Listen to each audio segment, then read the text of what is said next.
Hello बच्चों, welcome back. तो बेटा आप लोगों को मैं बता देती हूँ, आज से हम कोऑर्डिनेशन कंपाउंड यानी कि इनऑर्गेनिक केमिस्ट्री की शुरुआत कर चुके हैं। इनऑर्गेनिक केमिस्ट्री के अपने सिर्फ 2 ही चैप्टर हैं। ऑर्गेनिक केमिस्ट्री हमारी कंप्लीट अपलोड हो चुकी है चैनल पर, 1 शॉट वीडियो सबके डल चुके हैं। कंप्लीट ऑर्गेनिक केमिस्ट्री के जो कन्वर्जन्स हैं वो अपलोड हो चुके हैं। उसके अलावा जितनी भी नेमिंग रिएक्शंस हैं उनकी मैंने एक डिटेल वीडियो बना दी है। जितने भी आइडेंटिफिकेशन टेस्ट है वो अपलोड हो चुके हैं। पहली बात, ऑर्गेनिक केमिस्ट्री करनी है, सबसे बेस्ट तरीका 1 शॉट वीडियो। ठीक है बेटा, आप फटाफट से ऑर्गेनिक केमिस्ट्री को कंप्लीट करके साइड में कर दो। ठीक है, दूसरी बात आती है बेटा, इनऑर्गेनिक केमिस्ट्री में अपने 2 ही चैप्टर हैं, एक डी ब्लॉक और एक ये कोऑर्डिनेशन केमिस्ट्री। तो देखो, कोऑर्डिनेशन केमिस्ट्री की अगर एनालिसिस करके बताऊं तो इसमें से किस तरह के क्वेश्चंस आएंगे, तो बच्चे वो आते हैं 1 मार्क के और 2 मार्क के। ज्यादातर चांसेस है 1 मार्क और 2 मार्क के क्वेश्चंस, इसमें से केस हिस्ट्री बनने के चांस नहीं है।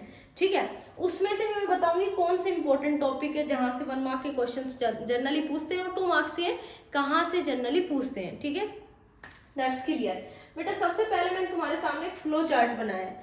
फ्लो चार्ट इसलिए बनाया है ताकि आप स्क्रीनशॉट लो और लास्ट में जब रिवीजन करो तो तुम्हें पता होना चाहिए कि ये टॉपिक मेरा क्लियर है। ठीक है, हर चैप्टर का रिवीजन फ्लो चार्ट में मतलब हमें बहुत जल्दी पता चल जाता है कि ये टॉपिक आता है, टिक लगा के चलो। ठीक है, आगे बढ़ो।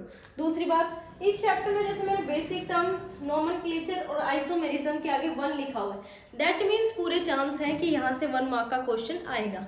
ठीक है, जो तुम्हारी सीएफटी, वीबीटी और वर्नर थ्योरी, स्पेशली मैं कह सकती हूँ वीबीटी सीएफटी में से तुम्हारे 2 मार्क या 3 मार्क के क्वेश्चंस बनने के चांसेस होते हैं। ठीक है, यहाँ 1 मार्क के क्वेश्चंस बनने के पूरे चांस है और यहाँ से 2-3 मार्क के क्वेश्चंस बनने के पूरे चांसेस हैं। अब बात आते हैं कोऑर्डिनेशन केमिस्ट्री क्या है। Basically coordination chemistry is nothing, covalent bond पढ़ा है, कोवलेंट बॉन्ड का ही एक भाई है कोऑर्डिनेशन बॉन्ड। तो हम ऑल ओवर ये कह सकते हैं मेटल के साथ जो लिगेंड की जो बॉन्डिंग होती है वो कोऑर्डिनेट बॉन्ड के थ्रू होती है। ठीक है, इस चैप्टर में हम वो ही कोऑर्डिनेट बॉन्ड पढ़ने वाले हैं। दूसरी बात भाई, जो मेटल से जो भी लिगेंड जुड़ा हुआ है उसमें हम स्पेशली इस मेटल के बारे में बात करेंगे। ये मेटल जो होंगे वो सारे ही डी ब्लॉक के एलिमेंट्स, मोस्टली डी ब्लॉक के एलिमेंट्स जिनको तुम ट्रांजिशन एलिमेंट बोलते हो वो होते हैं। ठीक है, डी ब्लॉक में हमने ये चीज पहले क्लियर कर रखी होती है कि ट्रांजिशन एलिमेंट्स जो है कोऑर्डिनेशन कंपाउंड्स इसलिए बनाते हैं क्योंकि एक तो इनके पास वेरिएबल ऑक्सीडेशन स्टेट होती है। दूसरी बात, अगर ऑक्सीडेशन स्टेट एक से ज्यादा शो करते हैं तो एम्प्टी डी ऑर्बिटल्स हो जाते हैं। अगर एम्प्टी डी ऑर्बिटल्स है तो ये इलेक्ट्रॉन को एक्सेप्ट कर सकते हैं। ठीक है, तो ये एक अच्छे इलेक्ट्रॉन एक्सेप्टर हुए, डोनर की बात नहीं है बेटा, इलेक्ट्रॉन एक्सेप्टर। हाँ, ये बिल्कुल सही बात है कि मेटल आज तक हमने सिर्फ यही देखा है कि मेटल इलेक्ट्रॉन डोनेट करता है और चार्ज +1 2 3 4 तक कैरी करता है। बट कोऑर्डिनेशन केमिस्ट्री में जो हम मेटल्स की बात करते हैं स्पेशली, इसमें ये लिगेंड से इलेक्ट्रॉन ले रहा होता है, इसलिए मेटल क्या होता है, इलेक्ट्रॉन एक्सेप्टर होता है क्योंकि उसके पास एम्प्टी डी ऑर्बिटल्स होते हैं। ये कंठस्थ भी क्लियर होना चाहिए ना एकदम कि आपने इस चैप्टर में पढ़ना क्या है। दूसरी बात, आपने जो पढ़ना है वो डी ब्लॉक का कॉन्फ़िगरेशन D1 से लेकर के D10 तक। ठीक है, 10 एलिमेंट याद कर लो, scandium, titanium, vanadium, chromium, manganese, ferrous, cobalt, nickel, copper, zinc. Understand बेटा, पूरे चांस ये हैं कि जो 3D के जो भी आपके एलिमेंट्स हैं, अगर वो एलिमेंट्स याद है, उनका कॉन्फ़िगरेशन याद है तो ये चैप्टर इजी है। ठीक है, इसमें आपको कुछ नहीं करना, बस ये 3D सीरीज के एलिमेंट्स याद कर लो, D1 से लेकर के D10 कॉन्फ़िगरेशन याद कर लो। अंडरस्टैंड कॉन्फ़िगरेशन हम डिटेल में डी ब्लॉक में बताएंगे। इसमें सिर्फ हमारा काम ये है क्योंकि आपने सिर्फ रिवीजन कर रहे हो तो मैं इतना समझ सकती हूँ कि आपको कॉन्फ़िगरेशन आता है, बट फिर भी नहीं आता तो मैं आप लोगों को एग्जाम्पल्स के साथ में बताऊंगी। ठीक है, चलो शुरू करते हैं बेटा फ्लो चार्ट से। मैं इसको इरेज कर देती हूँ, आ जाओ बेटा फटाफट से। देखो, एक साइड का मैं फ्लो चार्ट अभी इरेज कर रही हूँ। जो पहली टर्म है वो है सोल्ट। देखो, साल्ट के ऊपर वैसे जनरली क्वेश्चन नहीं बनता, बट 2 फॉर्मूला, एक तो स्पेशली एलम का और दूसरा मोहर सोल्ट का। तो सॉल्ट हम 2 टाइप के पढ़ते हैं, वैसे सिंगल सोल्ट भी होता है बट उसको हम पढ़ते नहीं है। इस चैप्टर में 2 सोल्ट हम पढ़ते हैं, एक होता है डबल सोल्ट और एक होता है कॉम्प्लेक्स सोल्ट। डबल सोल्ट मतलब जिसमें 2 सोल्ट इन्वॉल्व हो उसको डबल सोल्ट बोलते हैं। वो अपनी रियल आइडेंटिटी को लूज नहीं कर सकते और जब आप उनको डिसोशिएट करोगे तो वो डिसोशिएट हो जाएंगे। अंडरस्टैंड। कॉम्प्लेक्स सोल्ट का उल्टा है, जब आप इनको डिसोशिएट करोगे तो ये डिसोशिएट नहीं होंगे। ज़्यादातर जो भी एलिमेंट्स होगा वो मेन ग्रुप का ना हो करके ट्रांजिशन ग्रुप यानी कि ट्रांजिशन एलिमेंट का एलिमेंट होगा। ठीक है, तो जैसे मैं कहती हूँ मोहर सोल्ट का फॉर्मूला FAS, टाइट्रेशन में आपने पढ़ा होगा FAS, मोहर सोल्ट क्या होता है, ferrous sulphate ammonium sulphate dot 6H2O। ठीक है, और दूसरा बेटा एलएम का formula K2SO4 potassium aluminium sulphate Al2SO4 का होल थ्राइस डॉट 24H2O। तो बच्चे ये है डबल सोल्ट। जब आप इनको डिसोशिएट करोगे तो जैसे ये K plus Al3 plus NSO4 2 minus में डिसोशिएट हो जाएंगे और अपनी रियल आइडेंटिटी को रिटेन करके रखेंगे। ये तो होते हैं डबल सोल्ट्स। कॉम्प्लेक्स सोल्ट्स क्या होते हैं, जब आप इनको डिसोशिएट करो, एक बार अगर कॉम्प्लेक्स सोल्ट बन जाते हैं, जैसे मैंने ये वाला कॉम्प्लेक्स सोल्ट बनाया, अब ये फर्दर डिसोशिएट नहीं होगा, अपने रियल आयंस में नहीं आएगा। ठीक है, तो ये होते हैं कॉम्प्लेक्स सोल्ट। ठीक है, कॉम्प्लेक्स कंपाउंड में हम ये जो चार्ज कैरी हमने किया है ये नहीं करते, पूरा कंपाउंड बनाते हैं। जैसे मैं इसको लिखती हूँ K4FeCN होल 6, तो यहाँ पर मैं चार्ज नहीं लगाऊंगी। जो ये जो चार्ज लगाया मैंने, ये इस काउंटर आयन की वजह से आता है। ये होता है बच्चे काउंटर आयन। अगर काउंटर आयन पॉजिटिव है, जैसे पोटेशियम में पॉजिटिव चार्ज कैरी करता है, तो जब मैं इसको डिसोशिएट करूंगी, मतलब पोटेशियम अलग और ये वाला कॉम्प्लेक्स अलग, तो इसके बदले में उतने ही नेगेटिव चार्ज यहाँ पर आएंगे। अंडरस्टैंड? तो इन दोनों को एक साथ नहीं लिख सकते हम, इसका मतलब ये चार्ज फॉर्म में टूट गया, आयन फॉर्म में टूट गया। अंडरस्टैंड? अगर सपोज करो XYZ कुछ भी होता है, यहाँ पर लिखा होता है Cl2, कोई भी कॉम्प्लेक्स होता है। ठीक है, तो ये भी बच्चे काउंटर आयन ही होता है, लेकिन ये Cl नेगेटिव चार्ज कैरी करता है, तो यहाँ पर बदले में जितने भी क्लोरीन है वो नेगेटिव चार्ज, यहाँ पर हम नेगेटिव चार्ज ना लिख करके पॉजिटिव चार्ज हम लिखते हैं, क्योंकि खुद का नेचर है नेगेटिव चार्ज का। ठीक है, तो ये तो समझ में आ गया होगा। चलो आगे बढ़ते बच्चे, जब हम सोल्ट को समझ लेते हैं, सोल्ट क्या होता है, तो बेसिक टर्म्स में जो जो चीजें जरूरी हैं वो बताते हैं। देखो बेसिक टर्म्स, एक फॉर्मूला लिख देती हूँ, उसमें आप बेसिक टर्म्स को कंसिडर करना। FeCN whole 6 4 negative ion. ठीक है बच्चे, चलो अब इसमें बेसिक टर्म्स जो जो मैं बोल रही हूँ उसको ध्यान रखना। इस स्क्वायर ब्रैकेट के अंदर जो भी है, this is known as complex entity, complex entity. Understand? जो ये मैंने चार्ज लगाया है इसको बोलते हैं काउंटर आयन। बच्चे क्या बोलते हैं? Counter ion. Very good. जो मैंने ये नंबर लिखा हुआ है, this is known as coordination number, और जो मैंने ये CN ये जो ब्रैकेट के अंदर लिखा हुआ है, दे नोन एज लिगेंड्स। ठीक है, ये सेम टाइप के भी हो सकते हैं, डिफरेंट टाइप के भी हो सकते हैं। और जो ये ट्रांजिशन एलिमेंट है इसको हम बोलते हैं सेंट्रल मेटल एटम, जो सेंटर में है वो वाला मेटल। ठीक है, अगर सपोज करो मुझे इसको आयंस में तोड़ना होता है, यहाँ पर पोटेशियम लिखा होता, तो ये क्या है बेटा? Counter metal. ठीक है, क्या बेटे? Counter metal. अब मैं जब इसका ऑक्सीडेशन नंबर लगाऊंगी तो इस पर अगर मान लो चार्ज आता है 2 positive, this known as oxidation state. क्या बोलते हैं इसको? Oxidation state. और जो ये पूरा यहाँ तक जो 4 नेगेटिव चार्ज है, यहाँ तक ये है बेटा टाइप ऑफ कॉम्प्लेक्स, हेट्रोलेप्टिक है, होमोलेप्टिक है, एनायनिक है, केटायनिक है, किस तरह का। जैसे यहाँ पर नेगेटिव चार्ज है तो ये पूरा जो कॉम्प्लेक्स मैंने जो तैयार करा है, जो कॉम्प्लेक्स कंपाउंड है, ये एक एनायनिक कॉम्प्लेक्स है। अगर यहाँ पर चार्ज पॉजिटिव होता तो वो केटायनिक कॉम्प्लेक्स होता है। ठीक है, समझ में आ गई बात मैं क्या कहना चाह रही हूँ?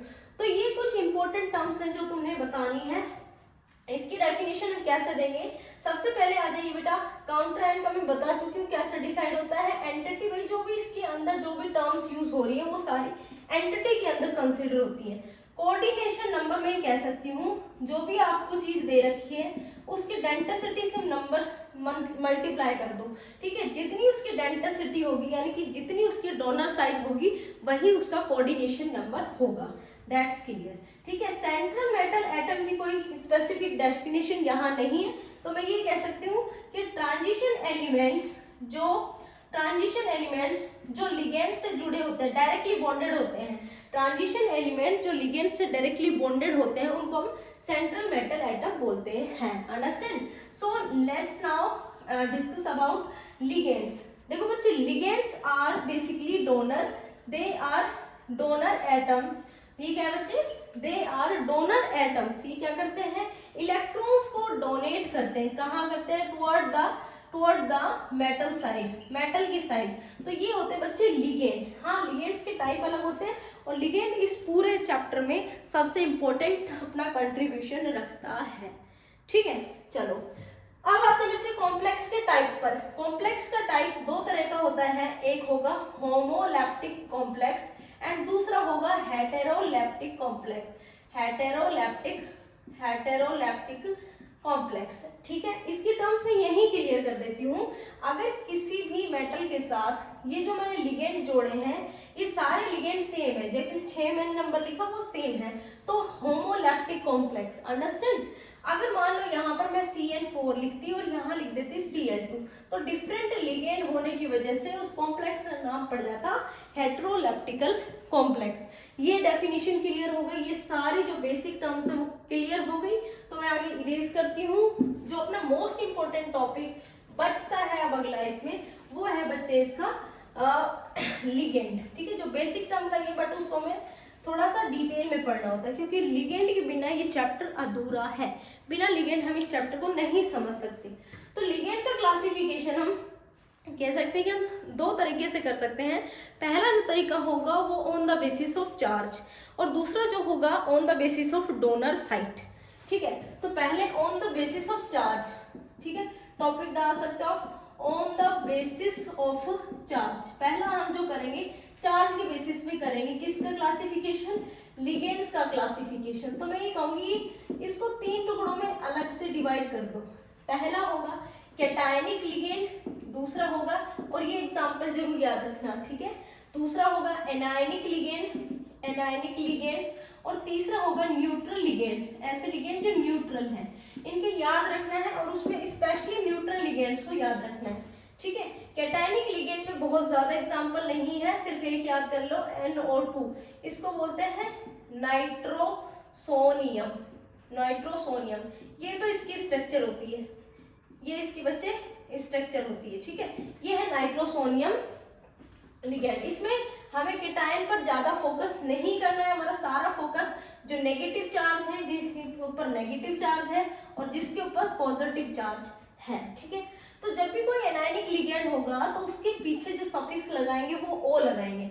जैसे मेरे दिमाग में आया Cl, मेरे दिमाग में आया F minus OH minus O2 minus, ठीक है, और C2O4 2 माइनस, ठीक है, और कौन सा हो सकता है, हाइड्रोक्स हो गया, सल्फेट SO4 2 माइनस। ये सारे जो लिगेंड्स तुम्हारे सामने लिखे हैं, ये सारे के सारे इनके ऊपर नेगेटिव चार्ज है, किसी के भी ऊपर पॉजिटिव चार्ज नहीं है। जैसे मैंने लिखा SCN minus, NCS minus, NO2 minus. समझ में आ गई मैं क्या कहना चाह रही हूँ? तो इसको हम बोल सकते हैं क्लोरो या क्लोरिडो, फ्लोरो, फ्लोरिडो, ठीक है बेटा, आयोडो, ठीक है, ऐसे हम नाम दे सकते हैं। इसको बोलते हैं हाइड्रोक्सो, क्या बोलते हैं बच्चे, हाइड्रोक्सो, हाइड्रोक्सो, ठीक है। ये है ऑक्सीडो, ये बच्चे ऑक्सीडो, ये है ऑक्सिलेटो, ऑक्सिलेटो, और इसका एब्रिविएशन है OX, ठीक है। ये है बच्चे सल्फेटो, सल्फेटो, इसको बोलते हैं S अगर आगे है तो इसको बोलते हैं सायनेटो, थायो सायनेटो, अगर N आगे है तो आइसो, आइसोसायनेटो।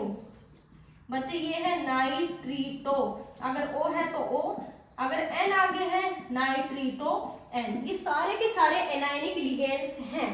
अब न्यूट्रल पर फोकस कर लेना है, क्योंकि न्यूट्रल के आपसे एग्जाम्पल इसलिए याद रखने पड़ते हैं क्योंकि जब तक हमें किसी लिगेंड का चार्ज नहीं पता कि इसके ऊपर 1 नेगेटिव है, 2 नेगेटिव है या फिर ये न्यूट्रल है, अगर उसका हमें टाइप नहीं पता, उसका चार्ज नहीं पता, तब तक हम आगे VBT और CFT के क्वेश्चंस नहीं कर पाते, ना ऑक्सीडेशन स्टेट करेक्ट कर पाते। तो न्यूट्रल में कुछ ज्यादा एग्जाम्पल नहीं है। एक तो H2 याद कर लो, इसको बोलते हैं एक्वा, ठीक है। दूसरा बेटा अमाइन, AMMINE और इसको हम बोलते हैं NH3। तीसरा है EN इथाइलिन डायामीन। बच्चा देखो इसमें मैंने एक M लगाया, इसमें 2 M लगाया है। इसका फॉर्मूला क्या होता है? Ethylene diamine 1 2 NH2।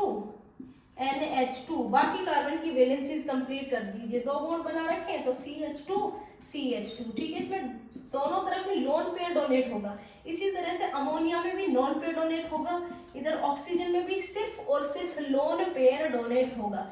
एक्वा हो गया, अमाइन हो गया, EN हो गया। एक मोस्ट पॉपुलर और बचता है जिसको तुम EDTA बोलते हो। अगर EDTA 4- लेती हूँ तो इसका नाम है इथाइलिन डायमीन टेट्राएसीटेट। और अगर 3 नेगेटिव लिखती हूँ तो मैं लिखूंगी इथाइलिन डायमीन ट्राइएसीटेट। ठीक है, ट्राइएसीटेट। अच्छा बच्चे इसमें एसीटेटो भी लिख सकते हो, CH3COO-। इस ग्रुप को बोलते हैं एसीटेटो। समझ में आ गई? चलो ये तो क्या है बेटा, on the basis of charge. Cation मैं नहीं कहूंगी, आप याद करो, न्यूट्रल कंफर्मेटरी तरीके से याद कर लो, क्योंकि चार्ज हमें पता होना चाहिए कि इसके ऊपर क्या चार्ज आएगा। ठीक है, एक्वा, अमाइन, EN और EDTA। एटलीस्ट ये 4 लिगेंड आप याद रखो। फटाफट से लिख लो बेटा, नोट डाउन करो।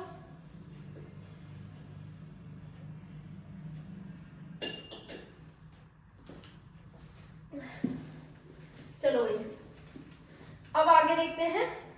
दूसरा जो टाइप है क्लासिफिकेशन का, उसमें कह सकते हैं लिगेंड्स का जो क्लासिफिकेशन होगा on the basis of donor site. कितनी उसके पास में डोनर साइट है, उसके बेसिस पे हम लिगेंड्स को कितने कैटेगरीज में डिवाइड कर सकते हैं। देखो बच्चे, अगर किसी के पास एक दांत है उसकी डेंटिसिटी 1 होगी। अगर 2 दांतों से किसी ने पकड़ा हुआ है तो उसकी डेंटिसिटी 2 होगी। दैट मीन्स कितने दांतों से मेटल को लिगेंड ने होल्ड किया हुआ है, ये होती है उसकी डोनर साइट। ठीक है, तो अगर किसी के पास सिर्फ 1 डोनर साइट है, सिर्फ एक डोनर साइट है, या एक टाइम पर सिर्फ एक ही तरफ से इलेक्ट्रॉन डोनेट होते हैं, तो वो होते हैं मोनोडेंटेट। इन्हीं को हम बोलते हैं यूनिडेंटेट। क्या बोलते हैं? यूनिडेंटेट। जैसे मैंने कहा Cn-OH- NH3, ठीक है, H2O, ये सारे के सारे ऐसे लिगेंड है Cl-F-, जिनके पास में डोनर साइट सिर्फ और सिर्फ एक ही है, O2-। ठीक है बेटा, ये सारे के सारे ऐसे हैं जिनके पास डोनर साइट एक टाइम पर सिर्फ एक ही अवेलेबल है। दूसरा होगा उसको हम बोलते हैं बाईडेंटेंट।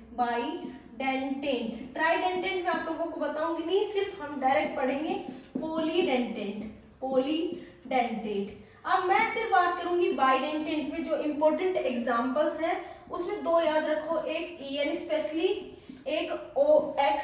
ठीक है, EN को हम क्या बोलते हैं? X, और OX को क्या बोलते हैं? इसको है इथेलाइन NH2CCNH2। तो बच्चे इसमें 2 डोनर साइट है, दोनों तरफ नाइट्रोजन डोनेट कर सकते हैं एक टाइम पर। जैसे मेटल है तो ये इधर की तरफ से और ये इधर की तरफ से अपने लोन पे डोनेट करेगा, तो 2 डोनर साइट होने की वजह से इसको बाइडेंटेंट लिगेंड बोलते हैं। ऐसे ऑक्सीलेटो में भी यही होता है। जैसे मेरे पास में जो कार्बन है, इसको यहाँ पर देखना एक बार, COO-, जो ये दूसरा ऑक्सीजन है, इसको मैं इधर से बना देती हूँ COO-। तो ये जो नेगेटिव चार्ज है ना, यहाँ पर वो बात अलग है कि मैं कह रही हूँ कि यहाँ पर नेगेटिव यानी कि एनायनिक लिगेंड है और यहाँ पर न्यूट्रल लिगेंड है। इट डजंट मैटर, यहाँ पर सिर्फ मैटर ये करता है कि डोनर साइट कितनी है। तो बच्चे इसमें भी डोनर साइट 2 है, और 2 एग्जाम्पल रखना कोई बहुत बड़ी बात तो है नहीं। 2 एग्जाम्पल हमारे याद रह सकते हैं क्योंकि ये पॉपुलर एग्जाम्पल्स हैं, बार बार पे आते हैं, EN और ऑक्सीलेटो। इसलिए मैंने आप लोगों को ये दोनों एग्जाम्पल्स की स्ट्रक्चर बताई है। ठीक है, इसको रिलीज कर देते हैं और आगे बढ़ते हैं, जिसको हम बोलते हैं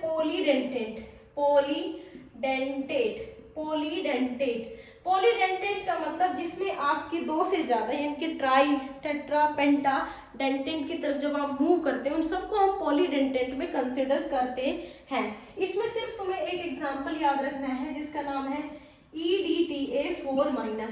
स्ट्रक्चर कैसे बनती है वो एक बार देख लीजिए। इथाइलिन डायमीन, पहले एक कार्बन, दूसरा कार्बन, फिर नाइट्रोजन, फिर नाइट्रोजन। वैलेंसीज हम बाद में पूरी करेंगे। तो this is non ethylene diamine.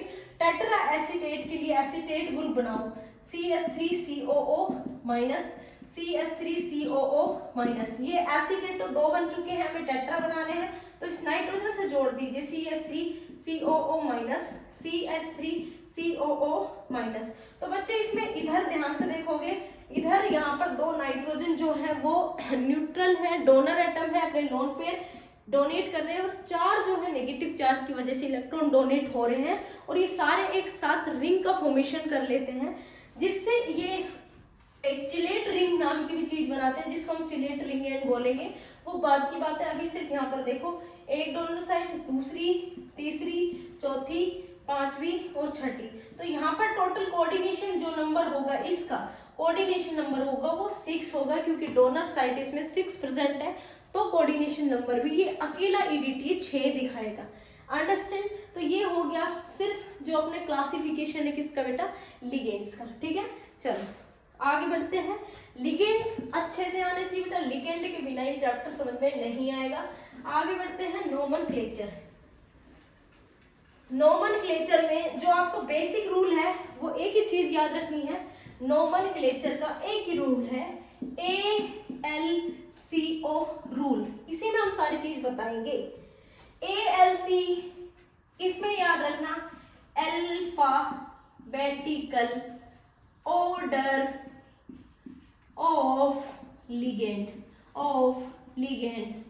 ठीक है, ALCO रूल। पहले हम अल्फाबेटिकली ऑर्डर देखेंगे, किसका देखेंगे, लिगेंड्स का देखेंगे। C मतलब उसके बाद में हम लिखेंगे सेंट्रल एटम का नेम। किसका लिखेंगे, सेंट्रल एटम का नेम। सेंट्रल एटम का नेम लिखने से पहले अगर जो कॉम्प्लेक्स होगा वो कैसा होगा, एनायनिक होगा बच्चे। कैसा होगा, एनायनिक होगा। कहने का मतलब ये है कि अगर उसमें पीछे की तरफ नेगेटिव चार्ज है, 4 नेगेटिव जो हम लिखते हैं, या कोई मैं कह सकती हूँ जो आपने लिगेंड, इधर कॉम्प्लेक्स से पहले लिगेंड की बात करेंगे, जो आपने लिगेंड लगाया है अगर उसका नेचर एनायनिक है, पहले इसको फोकस करो, जो लिगेंड लगाया है उसका नेचर अगर एनायनिक है, जैसे CN4 माइनस, ठीक है, तो आप उस लिगेंड के पीछे मेटल का नाम लिखते टाइम ATE लगाओगे। जैसे लिखोगे तो फेरेट, क्या लिख दिया, फेरेट। समझ में आ गई बात में क्या कहना चाह रही हूँ। चलो आगे बढ़ते हैं। O से है ऑक्सीडेशन स्टेट, ये आप मेंशन करोगे ब्रैकेट के अंदर रोमन्स में। ठीक है, जो भी आपका ऑक्सीडेशन स्टेट आएगा उसको ब्रैकेट के अंदर लिखोगे और लास्ट में लिख दोगे आयन। अगर जरूरी है तो काउंटर आयन दिया हुआ है तो उसका नाम लिखोगे, जैसे क्लोराइड दे रखा है तो क्लोराइड आयन। समझ में आ गया, इससे ज्यादा आपने कुछ भी ध्यान नहीं रखना। अब आते हैं लिगेंड्स में, अगर मान लो सेम लिगेंड्स रिपीट हो रहे हैं, जैसे मैंने कहा CN का होल 6, तो तुम लिखते हो हेक्सासाइनो। तो मैं कह सकती हूँ एज ए प्रीफिक्स हम यूज करेंगे बाई ट्राई, 3 के लिए ट्राई, 4 के लिए टेट्रा, 5 के लिए पेंटा, 6 के लिए हेक्सा। तो ये एज ए प्रीफिक्स हमने यूज करने हैं। बट अगर किसी में जैसे EN है, इसमें इथाइलिन डायमीन पहले से आता, अगर किसी में ये जो प्रीफिक्स है जो हम यूज करने वाले पहले से आ रहा है वर्ड में, तो हम 2 बार रिपीट नहीं करेंगे, तो हम उसके लिए लिखते हैं बिस या फिर ट्रिस। ठीक है बेटा, अगर 2 है तो बिस, 3 है तो ट्रिस। कितनी बार रिपीट हुआ है उसी में टेट्राकिस, पेंटाकिस, उसको ही आगे हम फॉरवर्ड करेंगे। अंडरस्टैंड, ये रूल सारे आप लोगों को समझ में आ गया। ठीक है, तो अब ALCO रूल को फॉलो करके 2 एग्जांपल्स के आप फटाफट से मुझे नाम लिख के दिखाओ। चलो एग्जांपल नंबर 1, FeCN6 4 नेगेटिव, इसका नाम लिख के दिखाओ। सबसे पहले इस नाम को आप मुझे कमेंट बॉक्स में कमेंट करो, ट्राई करो बेटा, गलती होगा, इससे ज्यादा कुछ नहीं होगा। ठीक है, दूसरा आपने लिखना है COCl2En का होल ट्वाइस, COCl2En का होल ट्वाइस, और बाहर एक आयन की बजाय मैं यहाँ पर काउंटर आयन प्रेजेंट करूंगी, Cl है। ठीक है, तो बताओ कैसे लिखेंगे। First of all oxidation state निकाल लो ताकि बाद में दिक्कत ना हो। तो इसका ऑक्सीडेशन स्टेट +2। आप सारे रूल्स को एप्लीकेबल करो। सबसे पहले लिगेंड देखो, सारे लिगेंड सेम है, अल्फाबेटिकली ऑर्डर हमें फॉलो नहीं करना, प्रीफिक्स को यूज करना है। तो हम क्या लिखेंगे, हेक्सा, ठीक है। हेक्सा के बाद में लिखेंगे साइनो, क्योंकि कैसा एनायनिक लिगेंड है तो उसके पीछे ओ लगाना है, ठीक है बेटा। अगर कॉम्प्लेक्स पर नेगेटिव चार्ज आ रहा है, जैसे यहाँ पर आ रहा है 4 नेगेटिव, तो उस मेटल के आगे तुमने ATE लगाना है। और अगर एनायनिक लिगेंड है, अगर एनायनिक लिगेंड है तो तुम्हें O लगाना है। तो हमने लगाया साइनो क्योंकि एनायनिक लिगेंड है, नेगेटिव चार्ज इसके, ठीक है। हेक्सा साइनो, लिगेंड का काम कंप्लीट। अब मेटल का लिखेंगे, क्योंकि जो कॉम्प्लेक्स है उसके ऊपर लिख रखा है कि नेगेटिव चार्ज है, तो हम लिखेंगे फेरेट, ठीक है। फिर ऑक्सीडेशन नंबर जो भी आपने इसका आया है, जैसे मेरा 2 आया है तो उसको रोमन में लिख करके 2, यहाँ कुछ बचता नहीं है तो ये हो गया हेक्सोसाइनो फेरेट सेकंड आयन, ठीक है बेटा। तो ये क्या है, इसका नाम है। अब इसमें देखो अल्फाबेट के हिसाब से ई बाद में आता है और सी पहले आता है, तो इसमें सही ऑर्डर है। जो भी आपको फॉर्मूला मिलेगा वो अल्फाबेटिक ऑर्डर से ही मिलेगा। तो आपने नाम लिखते टाइम सोचना नहीं है कौन सा वर्ड लिखना है, ठीक है। जैसे इसमें सपोज करो हमने जो ये Cl है, अगर इसको यहाँ पर मैं ब्रेक करती हूँ तो यहाँ पर +1 चार्ज आएगा, तो 8 नहीं लगाना, सिर्फ कोबाल्ट लिखना है मेटल का, ठीक है। इस बात का ध्यान रखना। तो यहाँ पर Cl प्रेजेंट है तो इसका भी हमने नाम लिखना पड़ेगा, ठीक है। तो हम लिखेंगे डाईक्लोरो, डाईक्लोरो। अब देखो एथाइलिन डायामीन, डायामीन इस वर्ड में आता है तो हम लिखेंगे बिस, क्या लिखेंगे, बिस। बिस क्या है, ethylene, ethylene diamine, ethylene diamine. मैंने कोई भी गैप नहीं दिया तो आप भी गैप नहीं दोगे। फिर लिखेंगे कोबाल्ट, क्या लिखेंगे बच्चे, कोबाल्ट, क्या लिखेंगे, कोबाल्ट, ठीक है। उसके बाद में इसका जो ऑक्सीडेशन नंबर जो आएगा उस ऑक्सीडेशन नंबर को हम इसमें लिखेंगे। लास्ट में क्लोरीन बचता है तो हम लिखेंगे क्लोराइड आयन, ठीक है बेटा। ऑक्सीडेशन स्टेट के बाद में लिखेंगे हम क्लोराइड आयन।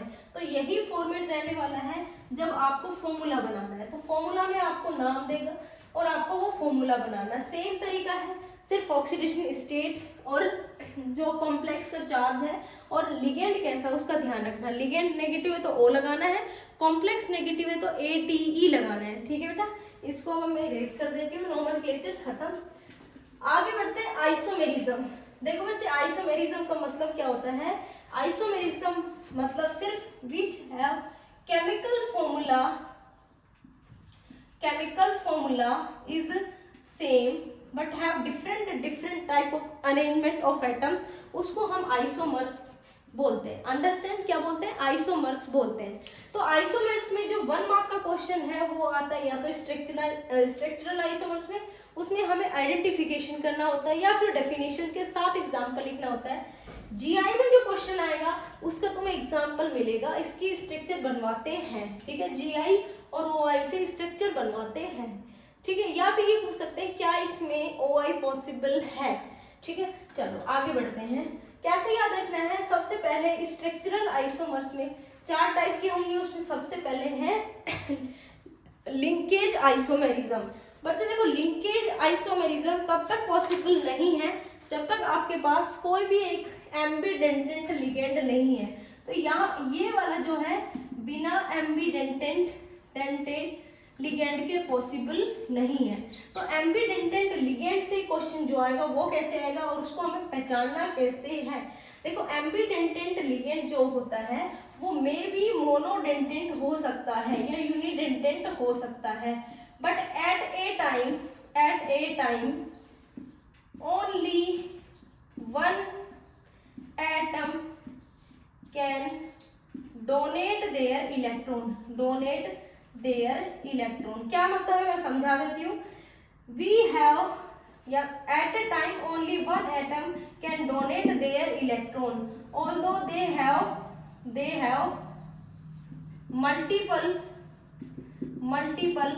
donor site। ये बिल्कुल वैसे ही है जैसे एक सांप होता है, उसके 2 मुंह होते हैं, 6 महीने उस मुंह से खाएगा और 6 महीने उस मुंह से, तो खाना उसको एक ही मुंह से, दोनों मुंह से एक साथ खाना नहीं खा सकता।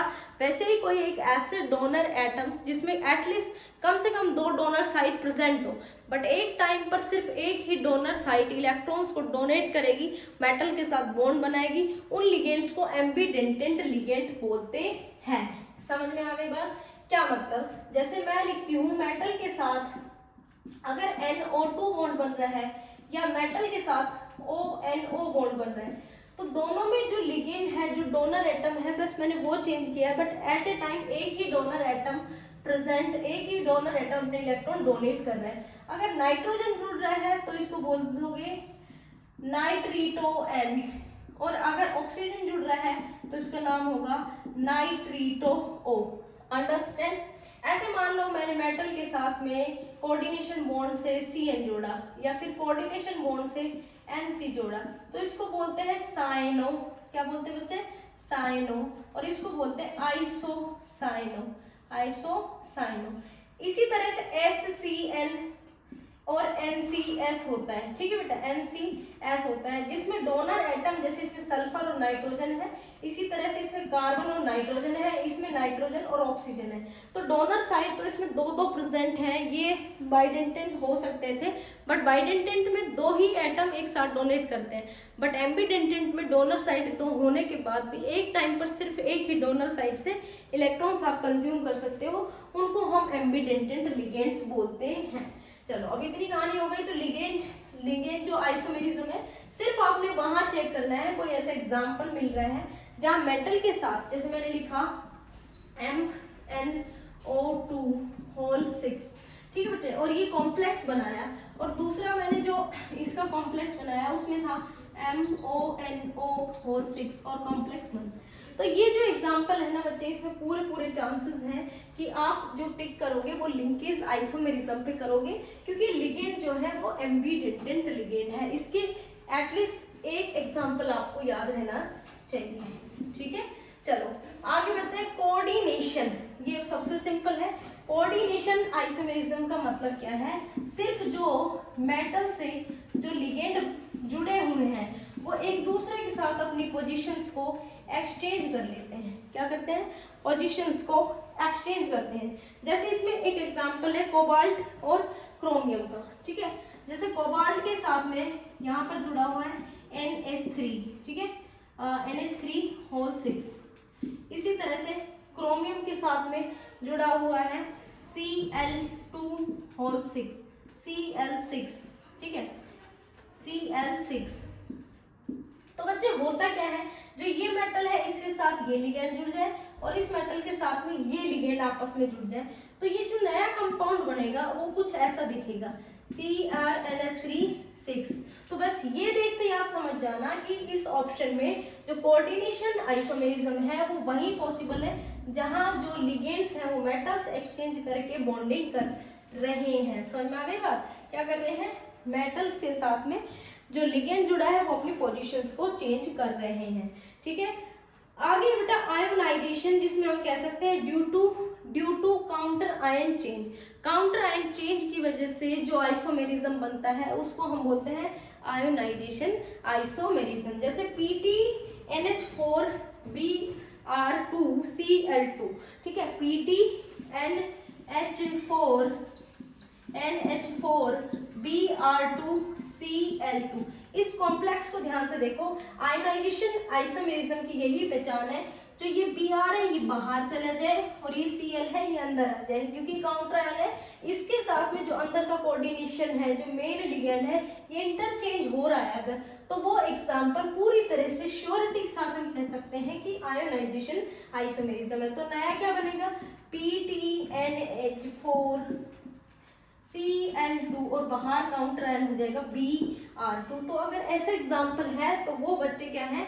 आयोनाइजेशन आइसोमेरिज्म, ठीक है। अपना अगला जो बचता है बेटा उसमें हम पढ़ते हैं सोलवेट या हाइड्रेशन आइसोमेरिज्म। ये जब एक टाइप का मैं ये कह सकती हूँ आयोनाइजेशन आइसोमेरिज्म ही होता है, बट इसमें जो एक्सचेंज होगा वो H2O का होगा। बिना वाटर के बिना H2O के मॉलिक्यूल के सॉल्वेट या हाइड्रेट आइसोमेरिज्म पॉसिबल नहीं है। समझ में आ गई बात। तो जैसे CrH2O होल 6 Cl3, Cr यहाँ पर लिख देते हैं कहीं, यहाँ पर देखो CrH2O होल 6 काउंटर आयन है यहाँ पर Cl3। तो इसको ध्यान से देखो, काउंटर आयन आयोनाइजेशन आइसोमेरिज्म का ही एक तरह से टाइप है। तो एक H2O का मॉलिक्यूल यहाँ बाहर एक्सचेंज होकर के काउंटर आयन अगर अंदर एंटर कर जाए तो एक नया कंपाउंड बनेगा और वो इस तरह से दिखेगा CrH2O का होल 5 एंड एक Cl जोड़ा है यहाँ पर, अंदर Cl बाहर Cl2 स्लैश डॉट H2O, एक कम कर दिया ना, बाहर कर दिया। तो ऐसे आइसोमेरिज्म भी आयोनाइजेशन आइसोमेरिज्म के टाइप होते हैं। फर्क सिर्फ इतना है कि H2O इसमें बाहर आ जाता है, तो इसको हम सोलवेट या हाइड्रेट आइसोमेरिज्म बोलते हैं। यहाँ से जो क्वेश्चंस बन सकते थे, जैसे बन सकते थे, वो हमने डिस्कस कर दिए, और कैसे ये क्वेश्चंस को याद रखना है वो ट्रिक होता है। ठीक है बेटा, आगे बढ़ते हैं। चलो बच्चे, ये मैं इरेज कर देती हूँ क्योंकि अपना स्ट्रक्चरल आइसोमेरिज्म खत्म हो गया। चलो अब आते हैं बेटा GI, जिसको तुम बोलते हैं ज्योमेट्रिकल आइसोमेरिज्म। ज्योमेट्रिकल आइसोमेरिज्म, पहली बात, इसमें भी केमिकल फॉर्मूला सेम होता है but spatial arrangement of atoms different होता है, उनको हम बोलते हैं GI। ठीक है, दो तरह से पॉसिबल होता है, सिस और ट्रांस। अगर आपने कोऑर्डिनेशन नंबर 4 लिया है, क्या लिया बच्चा, coordination number is equal to 4, तो GI पॉसिबल है या नहीं, इस बात को देखने के लिए हमें उससे जुड़े हुए लिगेंड्स का नेचर देखना पड़ेगा। जैसे मैं ये कह सकती हूँ, अगर मान लो कोई मेटल है, कोई बच्चे मेरे पास में मेटल है, अगर उसके पास A2B2 टाइप का कॉम्प्लेक्स है तो वो GI बना सकता है। क्या मतलब, GI का मतलब अगर A सेम साइड जुड़ रहे हैं तो सिस, और अगर A और दूसरा A डिफरेंट साइड जुड़ रहे हैं या अपोजिट साइड जुड़ रहे हैं तो उसको ट्रांस बोल सकते हैं। तो कहने का मतलब है A2B2 में GI पॉसिबल है। ठीक है, A2B2 में GI पॉसिबल है। कोई एक ऐसा एग्जांपल देखिए, जैसे PTNH3 2Is एंड Cl2, ये भी दो है, ये भी दो, तो इसकी स्ट्रक्चर कुछ ऐसी दिखेगी। सबकी स्ट्रक्चर बनाना पॉसिबल नहीं है, जो इंपॉर्टेंट लगेगा उसकी बनाएगी। ठीक है बेटा, ये स्क्वायर प्लेनर स्ट्रक्चर बन रही है। अगर मान लो NH3 सेम साइड है, जैसे मैंने इस तरफ रखा NH3, यहाँ पर रखा Cl, तो दिस इज नोन एज सिस। आप इसको इरेज कर दो और यहाँ पर लिख दो NH3 और यहाँ पर लिख दो Cl, तो अब इसको हम बोलेंगे ट्रांस। ठीक है बेटा, तो मैं ये कह सकती हूँ कि A2B2 टाइप में एक सिस और एक ट्रांस आइसोमेरिज्म बनता है। दूसरा जो टाइप है उसमें हम क्या कहेंगे, मान लो M के साथ में, मेटल के साथ में सेम लिगेंड A3 के तो 3 जोड़ दो और B के 1 जोड़ दो, तो क्या इसमें पॉसिबल है। और जो तीसरा टाइप होगा उसमें मेटल के साथ जितने भी लिगेंड जोड़ रहे हो A B C D, ये सारे अलग अलग जोड़ दो, तो क्या इसमें GI पॉसिबल है। तो मैं कहूँगी यस, दोनों में पॉसिबल है। एक बार आप खुद से ट्राई करो कि इन दोनों में कितने सिस और कितना ट्रांस बनेंगे, बना के देखो फटाफट से।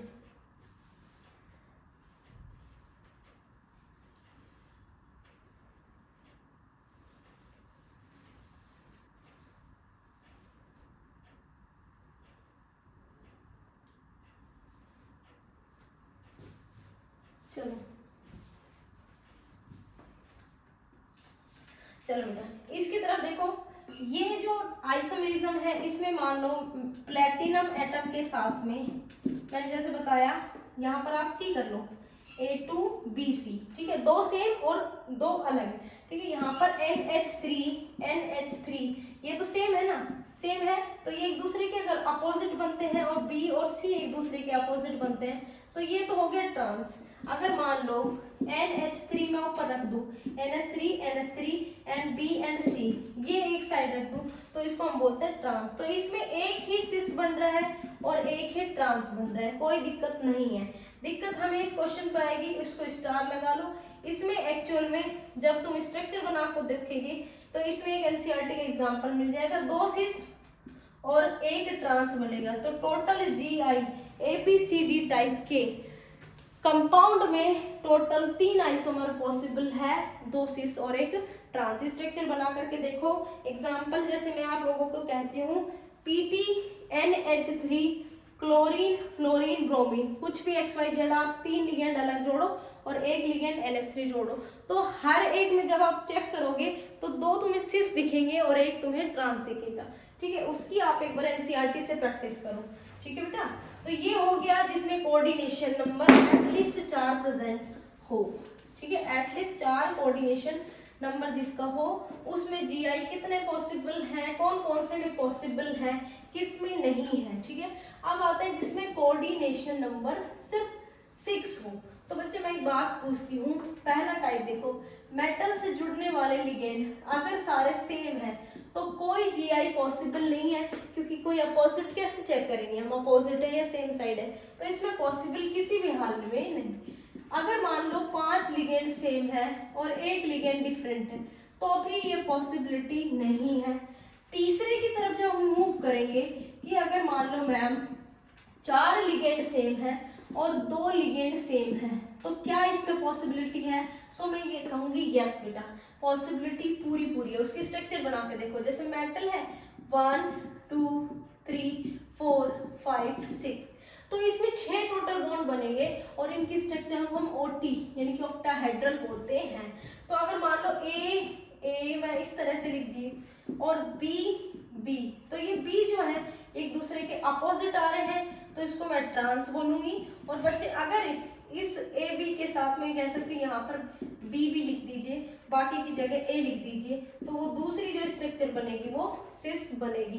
तो हम ये कह सकते हैं इसमें पॉसिबल है। इसका कोई एग्जांपल जैसे ये लीजिए PTNH3 होल 4 Cl2, ये एग्जांपल करके देखोगे तो ये स्ट्रक्चर सिस की बनेगी। ठीक है, इसी का थर्ड टाइप आगे बढ़ेगी।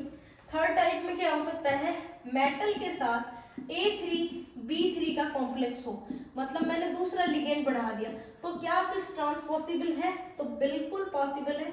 यहाँ पर देखो 1 बॉन्ड 2 बॉन्ड 3 बॉन्ड 4 बॉन्ड 5 और 6। ठीक है, 6 बॉन्ड है, 1A 2A 3A 1B 2B 3B। ठीक है, लेकिन अब हम इसको सिस या ट्रांस नहीं बोलेंगे बल्कि कुछ नया नाम देंगे और उस नया नाम को बोलते हैं फेशियल या मेरिडियल आइसोमेरिज्म। इस पर स्टार लगा लो, क्योंकि फेशियल और मेरिडियल आइसोमेरिज्म किस में बन सकता है ये पूछ सकते हैं, तो ध्यान रखना A3B3 टाइप का कॉम्प्लेक्स होगा, उसी में मेरिडियल या फेशियल आइसोमेरिज्म बनेंगे जो हम आप लोगों को बताएंगे। ठीक है बेटा, जैसे यहाँ पर देखो, अब मैं कॉम्प्लेक्स में चेंज कर देती हूँ, यहाँ मैं यहाँ मैं लिख देती हूँ AB और यहाँ पर लिख देती हूँ AB। ठीक है, तो इसमें मेरे टोटल कितने हो गए, B A कंप्लीट हो गए 1 2 3 B। ठीक है, B। तो यहाँ पर जो मैं B देख रही हूँ 2 तो साथ में लेकिन एक अलग में, उसी तरह से A जो है 2 साथ में एक अलग पड़ा है, तो इनको हम क्या बोलते हैं, मेरिडियल। और अगर तीनों सेम लिगेंड एडजेसेंट पोजीशन पर है, जैसे 3 A एक साथ है और 3 B एक साथ है, तो इसको बोलते हैं फेस या फेशियल आइसोमेरिज्म। समझ में आ गई। अगर सेम लिगेंड एडजेसेंट पोजीशन पर है तो उसको बोलते हैं फेशियल आइसोमेरिज्म। लेकिन अगर एक का भी गैप हो जाता है, जैसे यहाँ पर गैप हो गया, तो इसको बोलते हैं मिर आइसोमेरिज्म या मेरिडियल आइसोमेरिज्म। अंडरस्टैंड, इसको हम सिस और ट्रांस नहीं बोल सकते। चलो वेरी गुड, आगे बढ़ते हैं। कॉम्प्लेक्स में चेंज कर दो।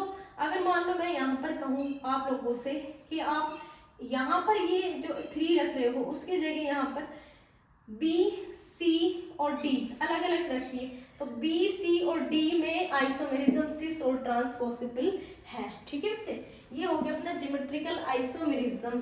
ठीक है, ज्योमेट्रिकल आइसोमेरिज्म, इसको इरेज कर देते हैं। अब आते हैं ऑप्टिकल आइसोमेरिज्म।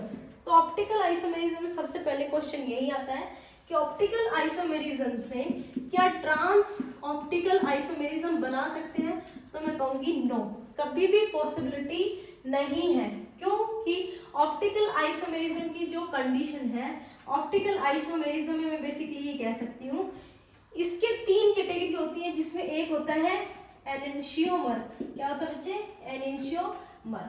दूसरा होता है डाया स्टीरियो आइसोमर। तीसरा होता है मीजो कंपाउंड।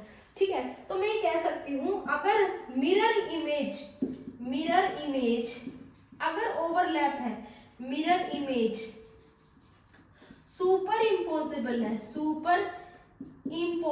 है, तो वो होते हैं डायस्टीरियोमर्स एक दूसरे के। हम यहाँ डायस्टीरियोमर्स नहीं पढ़ेंगे, हम सिर्फ एनेंशियोमर्स पढ़ेंगे। क्या मतलब एनेंशियोमर का? They are mirror image MI non super impossible.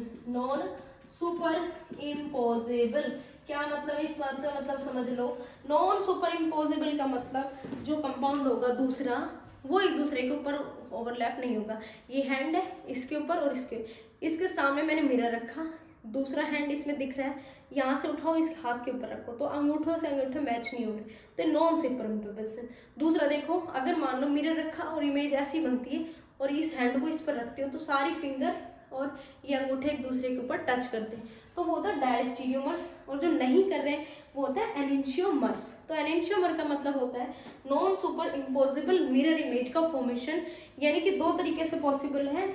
अगर रोटेशन डेक्स्ट्रो रोटेटरी है यानी कि क्लॉकवाइज है तो D और एंटी क्लॉकवाइज है तो L। ठीक है, D और L को ही हम ऑप्टिकल आइसोमेरिज्म में कंसिडर करते हैं और किसी को नहीं करते। ठीक है, तो सिस जो भी कोई एग्जांपल है, जो सिस का एग्जांपल है, जैसे मैंने कहा PTNH3 होल 4Cl2, तो इसके सामने जो सिस फॉर्म होगी सिर्फ वही इस आइसोमर को बना सकती है और कोई नहीं बना सकता। देखते हैं कैसे।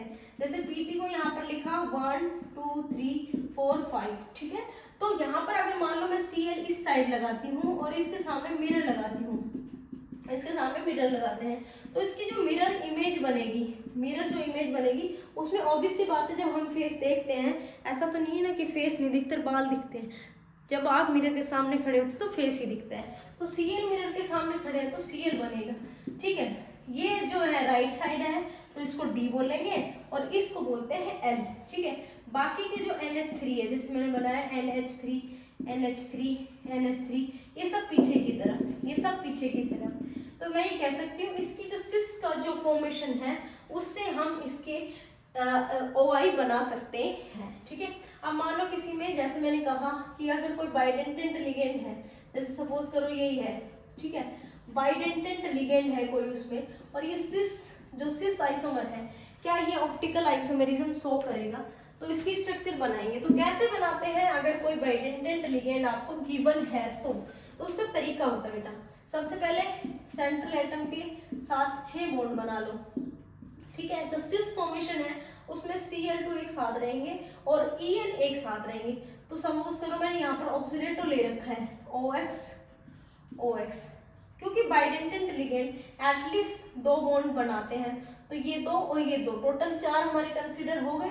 यहाँ पीछे की तरफ Cl और इसके सामने मिरर रख दो। जैसे हम इसको सामने मिरर रखेंगे तो जो नेक्स्ट स्ट्रक्चर होगी उसमें En ऐसे इधर की तरफ, या फिर मैंने ऑक्सीलेटर ले रखा है तो OX इधर दिखेंगे और Cl पीछे की तरफ दिखेंगे, तो इसको बोलते हैं L डेक्स्ट्रो लिबोरोटेटरी और इसको बोलते हैं D। तो इसमें पॉसिबिलिटी है और जो इनके एग्जांपल्स हैं वो मैंने आप लोगों को कराए हैं। यहाँ पर कंप्लीट होते हैं आइसोमेरिज्म ऑफ दिस चैप्टर। ठीक है, 3 पढ़े हैं स्ट्रक्चरल आइसोमेरिज्म, दूसरा पढ़ा है GI में 2 है cis and trans, and last पढ़ा है OI, जो सिर्फ आप सिस में चेक करोगे, ट्रांस में कभी भी चेक नहीं करोगे। ठीक है बेटा, कभी भी ट्रांस में चेक नहीं करना। चलो 50% जो था इस चैप्टर का वो हमने कंप्लीट कर लिया है। ठीक है, अब ज्यादा टाइम नहीं लेंगे, सीधी शॉर्ट बात करेंगे थ्योरी ऑफ दिस चैप्टर। जो थ्योरीज है बेटा उसमें एक तो वर्नर थ्योरी, एक VBT थ्योरी और एक CFT थ्योरी। 3 थ्योरीज मैं आप लोगों को कवर करूंगी। सबसे पहले आ जाओ वर्नर थ्योरी। ठीक है, वर्नर थ्योरी को एक्सप्लेन किस बात के लिए किया गया है? देखो, सबसे पहले हमें नहीं पता था कि मेटल लिगेंड के बीच में एक्चुअल बॉन्डिंग कैसे होती है, तो वर्नर आया सबसे पहले और वर्नर ने कहा कि जो मेटल और लिगेंड है एक्चुअल में उसके बीच में जो बॉन्ड बनता है वो कोवलेंट बॉन्ड बनता है, और उसमें 2 तरह की वैलेंसी होती है। एक को प्राइमरी वैलेंसी बोलते हैं और दूसरे को सेकेंडरी वैलेंसी बोलते हैं। ठीक है बेटा, देखो प्राइमरी और सेकेंडरी में दोनों में डिफरेंस आप लोगों को पता होना चाहिए। वर्नर के अकॉर्डिंग जो तुम्हारी आयोनाइजेबल यानी कि जो तुम्हारा ऑक्सीडेशन स्टेट है एक तरह से, वो तो होती है प्राइमरी वैलेंसी, जिसको तुम कह सकते हो काउंटर आयन। ठीक है बच्चे, काउंटर आयन, इसको तुम डैश्ड फॉर्म में इस तरह से शो करोगे, ये हमेशा आयोनाइजेबल होगी। दूसरी बात, सेकेंडरी आयोनाइजेबल नहीं होती, इसको हम बोलते हैं नॉन आयोनाइजेबल वैलेंसी। दूसरी बात, कोऑर्डिनेशन नंबर ही सेकेंडरी वैलेंसी होती है। तीसरी बात, कोऑर्डिनेशन नंबर के अलावा जो डार्क लाइन होती है, जो बॉन्ड की जो डार्क लाइन होती है, उसको हम सेकेंडरी वैलेंसी बोलते हैं। ये दोनों में डिफरेंस हो गया।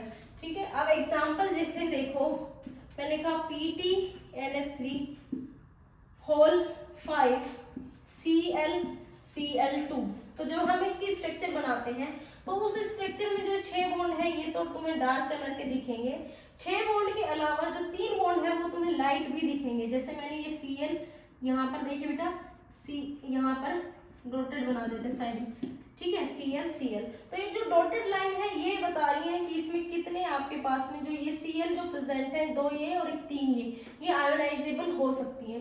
बट जो डार्क लाइन पे जो मैंने NH3 लगाए हुए हैं ये नॉन आयोनाइजेबल है और यही इनका कोऑर्डिनेशन नंबर है। ये वर्नर ने एक्सप्लेन किया था। ठीक है, ये हो गई वर्नर थ्योरी खत्म। वर्नर थ्योरी के बाद में आगे बढ़ते हैं VBT theory, valence band theory. Valence bond theory is too much simple and इसमें सिर्फ 2 चीज ध्यान रखनी है, एक हाइब्रिडाइजेशन, दूसरी उसकी स्ट्रक्चर। चलो, VBT को मैं वेल एक्सप्लेन करूंगी क्योंकि VBT के बिना CFT किसी काम की नहीं। वैलेंस बॉन्ड थ्योरी ये भी यही बात बोलता है कि मेटल के साथ में जब बॉन्डिंग को एक्सप्लेन कर रहे हो, एक्चुअल में ये कोवलेंट बॉन्ड ही होता है। कौन सा बॉन्ड होता है? कोवलेंट बॉन्ड होता है। तो भैया इसको एक्सप्लेन करने के लिए 3 चीजें याद रखनी पड़ेंगी और वो 3 चीजें हैं लिगेंड का टाइप, स्ट्रॉन्ग फील्ड लिगेंड है, वीक फील्ड लिगेंड है या कोई एवरेज लिगेंड है। किस तरह का लिगेंड है? जिस बंदे ने ये लिगेंड पहचान लिए उनसे कभी कोई मिस्टेक नहीं होगी। दूसरी बात, D1 से लेकर के D10 तक का कॉन्फ़िगरेशन कंठस्थ होना चाहिए। अब लिगेंड कैसे पहचाने बच्चे? SF स्ट्रॉन्ग फील्ड लिगेंड में CNP टेस्ट याद रख लो, यानी कि कोई ऐसा लिगेंड जो कार्बन, नाइट्रोजन या फास्फोरस से शुरू होता है वो स्ट्रॉन्ग लिगेंड होता है हर हाल में। वीक फील्ड लिगेंड में जो बच जाते हैं, बचते कौन कौन है? Carbon, nitrogen, phosphorus. तो नाइट्रोजन के आगे अगर मैं बात करूं तो फास्फोरस आता है, उसी तरह ऑक्सीजन के आगे सल्फर आता है। अब बचता है हैलोजेंस। तो जितने OSX, ठीक है, ऑल डिस्टाइल X, OSX ऑक्सीजन, सल्फर या हैलोजन से जो भी स्टार्ट होते हैं वो सारे वीक लिगेंड्स होते हैं। अब एवरेज लिगेंड में सिर्फ एक आप कंसिडर कर लो, वो है अमोनिया, यानी कि अमाइन जिसको तुम बोलते हो अमाइन, जो अमाइन है उसको कंसिडर कर लो, इसको एवरेज लिगेंड मानते हैं। अगर एवरेज लिगेंड को पहचानना है, अगर वो फेरस कोबाल्ट के साथ स्पेशली बॉन्डिंग कर रहा है तब वो होगा स्ट्रॉन्ग फील्ड लिगेंड, और इनके अलावा किसी अदर एलिमेंट से कर रहा है तब वो होगा वीक फील्ड लिगेंड। ऐसे कोई चांस तुम्हें नहीं मिलेंगे जिसमें कोई एवरेज लिगेंड का केस होगा। समझ आ गई? तो पूरा फोकस करना है CNP और OSX पर। चलो इसमें चेक करो, जैसे CN माइनस कार्बोनिल नाइट्रोसिल, ठीक है, इसके अलावा NCS, P से PO4 3 माइनस, ठीक है, ये सारे के सारे ऐसे लिगेंड हैं जो कार्बन नाइट्रोजन से शुरू हो रहे हैं, EN, EDTA, NH3, ठीक है बच्चे, ये सारे के सारे ऐसे हैं जो कार्बन या नाइट्रोजन से शुरू हो रहे हैं। इसमें देखो यहाँ पर जैसे मैंने कहा कि हाइड्रोक्सो ले लो OH माइनस, ऑक्सीजन ले लो O2 माइनस, ऑक्सीजन से शुरू हो रहा है, ठीक है, SCN ले लो, जस्ट उल्टा हो गया, इसमें आप NO2 ले रहे थे, इसमें आप ONO लो, ठीक है, इसमें आप NC ले रहे थे, NC और CN दोनों ही क्या थे? स्ट्रॉन्ग लिगेंड्स है। इसमें क्या है? जैसे क्लोरिडो, फ्लोरिडो, ब्रोमिडो, जितने भी हैलाइड्स हैं उनके सारे लिगेंड वीक फील्ड लिगेंड में कंसिडर होंगे। मैंने सल्फर का इसलिए बताया क्योंकि इसका एग्जांपल आपको देखने को मिलेगा। अब जिस बच्चे को ये समझ में आ गया कि ये स्ट्रॉन्ग फील्ड लिगेंड, ये वीक फील्ड लिगेंड, उनको क्या ध्यान रखना है, हमेशा ध्यान रखना अगर तुमने पहचान लिया, पहले स्टेप में लिगेंड पहचानो, दूसरे स्टेप में जो कॉम्प्लेक्स का जो भी होगा, वो जो कॉम्प्लेक्स होगा उसको हम बोलते हैं आउटर कॉम्प्लेक्स। कौन सा बोलेंगे? Outer complex. इसमें जो स्पिन होगा वो होगा हाई स्पिन, हाई स्पिन। बस इस बात का ध्यान रखना। अगर आउटर कॉम्प्लेक्स है और कोऑर्डिनेशन नंबर 4 है, क्या है बच्चे? कोऑर्डिनेशन नंबर 4 है, तो आउटर कॉम्प्लेक्स में हाइब्रिडाइजेशन के चांसेस होंगे sp3, और उसको हम जो बोलेंगे वो बोलेंगे टेट्राहेड्रल, टेट्राहेड्रल स्ट्रक्चर। डन। लेकिन अगर कोऑर्डिनेशन नंबर 6 है तो इसमें जो स्ट्रक्चर बनेगी वो बनेगी ऑक्टाहेड्रल स्ट्रक्चर, तो बनेगी ऑक्टाहेड्रल। हाइब्रिडाइजेशन होगा sp3d2। बस यही बताने की चीजें होती हैं, ठीक है बेटा। अब आ जाओ इधर। जब आपको ये पता चल जाए कि ये लिगेंड जो है वीक फील्ड का लिगेंड है, तो ध्यान रखना उसमें जो कॉम्प्लेक्स बनेंगे वो होंगे इनर कॉम्प्लेक्स। अंडरस्टैंड? अगर इनर कॉम्प्लेक्स है तो इसमें स्पिन होगा लो स्पिन, और कोऑर्डिनेशन नंबर 4 है तो हाइब्रिडाइजेशन हो गया dsp2, अंदर का ऑर्बिटल यूज होगा। और अगर कोऑर्डिनेशन नंबर ही 6 है तो उसका होगा d2sp3। ये जिस बच्चे का ट्रिक याद है, एक भी क्वेश्चन गारंटी के साथ गलत नहीं होगा। मैं गारंटी देती हूँ इस बात की कि एक भी क्वेश्चन गलत नहीं होगा, ठीक है। अब मैं तुमसे क्वेश्चन कराऊंगी तब पता चलेगा किस किस को ये याद हुआ है, दोनों ट्रिक किस किस को याद नहीं है। चलो 3 एग्जाम्पल लेंगे, 3 एग्जाम्पल में एकदम क्लियर हो जाएगा। चलो, एक निकिल नाम का एलिमेंट होता है। निकिल 3 तरह का कंपाउंड बनाएगा, NiCO4, NiCl4 2-, NiCN4 2-। बच्चे यहाँ पर पहले फटाफट कर, जो तुम्हारा सबसे पहला काम है वो काम करो। तीनों लिगेंड में हम शॉर्ट ट्रिक से करेंगे, डिटेल में नहीं बताएंगे क्योंकि डिटेल में ऑलरेडी अपलोड कर चुकी हूँ इस चैप्टर के। यहाँ पर देखो, एलिमेंट में अगला काम है आपको लिगेंड को आइडेंटिफाई करना। CO कार्बोनिल है, कार्बन क्या है? एक स्ट्रॉन्ग लिगेंड है, तो स्ट्रॉन्ग फील्ड लिगेंड। तो इसमें कॉम्प्लेक्स कैसा होना चाहिए? जनरली इसमें अगर स्ट्रॉन्ग फील्ड लिगेंड है तो इसमें जो कॉम्प्लेक्स बनना चाहिए वो इनर बनना चाहिए, लेकिन इस पर स्टार लगा लो, इसको बाद में बताएंगे, एक्सेप्शन यहाँ पर शो करेगा। चलो अब इनकी तरफ बढ़ते हैं। जब तुम इनकी तरफ आओगे तो निकिल में यह है वीक फील्ड लिगेंड, तो इसका कॉम्प्लेक्स होगा आउटर। कॉम्प्लेक्स आउटर है तो स्पिन होगा हाई, मतलब हाई मतलब S से शुरुआत होगी। 4 है, कोऑर्डिनेशन नंबर 4 है, तो हाइब्रिडाइजेशन होगा sp3, ठीक है। और स्ट्रक्चर होगी कैसी? Tetrahedral TD। ये सारी चीज सॉल्व हो गई, ठीक है। कैसे करा वो मैं बता देती हूँ, हाइब्रिडाइजेशन को कैसे निकाला। यहाँ पर एक एग्जांपल देखो, देखो निकिल कितने पे आता है? 27 पे आता है। तो निकिल का जो वैलेंसी निकाली तो इस पे कितनी आई? +2, ऑक्सीडेशन स्टेट इसकी +2 आई। Scandium, titanium, vanadium, chromium, manganese, ferrous, cobalt, nickel, ठीक है। कोबाल्ट, निकिल, तो ये आता है 28 पर, ठीक है, 28 पर। तो बच्चे इसमें से इलेक्ट्रॉन जब कॉन्फ़िगरेशन चेक करोगे तो 3d और 4s में इलेक्ट्रॉन होते हैं, 4s में 2, 3d में कितने बच्चे? 8 इलेक्ट्रॉन, तो 2 यहाँ से काटो, अब बचते हैं 3d के 1 2 3 4 5, ये तो बच्चे 3d, ये है बच्चे 4s और ये है बच्चे 4p, 1 2 3, ये है बच्चे 4p। तो इसमें क्या करना है, जनरली अगर आपके पास में हाई स्पिन है तो जो 8 इलेक्ट्रॉन है उसको आप बिना पेयर करे पहले फिल करोगे, 1 2 3 4 5 6 7 8, अंडरस्टैंड? बिना पेयर करे फिल करोगे। अब इसमें अगर मैं पेयरिंग कर देती तो सिस्टम गड़बड़ा जाता, मैं यहाँ पर पेयरिंग नहीं कर सकती तो ये ऑर्बिटल खाली नहीं हुआ, तो आगे जाने वाला जो Cl है वही इसमें जाएगा, इसमें जाएगा, खाली ढूंढेगा ना वो, तो इसमें जाएगा। तो ये तो S का ऑर्बिटल है और ये 3 p के, तो हाइब्रिडाइजेशन होगा sp3 और स्ट्रक्चर होगी टेट्राहेड्रल।